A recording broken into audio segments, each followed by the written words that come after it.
From Ocala, Florida, would you put your hands together for Representative Kurt Kelly? All right, not a long speech, but let me just tell you, I am now looking into the eyes of leaders. No, not just future leaders, but leaders. You are leaders of people already. 30 years ago, I was student government president at Central Florida Community College. I know that the leaders of the House coming, I don't know about what's going over in the Senate, but I do know the leaders of the House that are coming up in the next couple of years were all presidents of their respective schools. Two of them from the University of Florida, one of them from JU. Many of them have been involved in student government. They understand what it takes to be a great leader. Here's what I want to encourage you with today. A good leader is one that starts with kindness. Nobody's going to elect you to do anything to be a dictator. You start with kindness. That means you actually care for people. Politics has become a bad word nowadays. You know, it's a pejorative term, those politicians. But it didn't used to be that way. John Adams, our first vice president and our second president, he called going into the art of politics, he called it the divine science.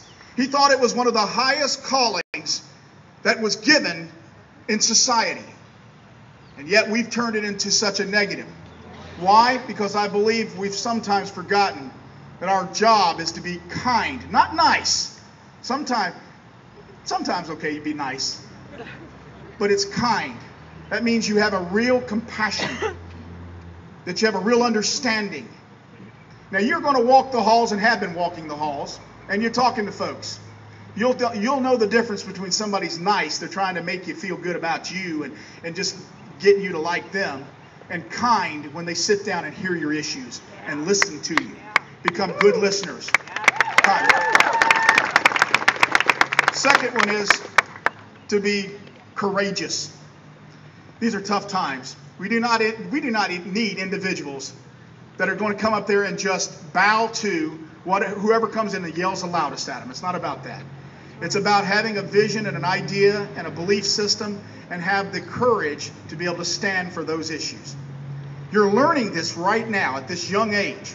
And by the way, turn around and look behind you real quick, like, if you can see. Can you see how it goes down and comes back up? See that hill? Yep. When I was 19 years old, I came up to visit my sister Charlene, who was up here at Florida State. And I turned that corner and came around, and I saw this place here. Yep. And I saw the Capitol behind it, and the House and the Senate, and I got chills. Because I said, this is where leadership is taking place for our state.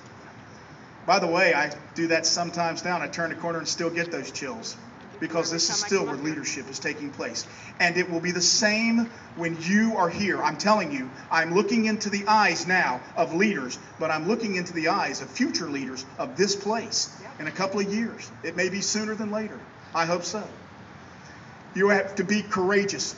And finally, I believe most importantly, you have to be a person who absolutely not only just has a kind and courageous spirit, but you have to have one that is an encouraging spirit. That you have to be one that says, I'm going to build somebody up, not tear somebody down. Right. Politics has gotten to the point where we just destroy. You got to go through the gauntlet to get elected because they're going to tear you down. That's not what our nation was built on. That's not what our state is built on. You've got to be an encourager. I have a passage that comes out of the Old Testament that goes like this. That you are to, and God basically says to him, he says, you know what you're supposed to be and how you're supposed to act.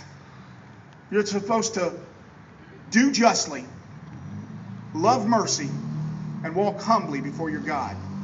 Well, I'll tell you what, the more we do that in here, the better government we're going to be. The more you get that instilled here, the better leader you're going to be.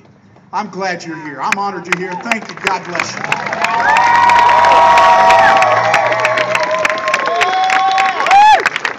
All right, guys.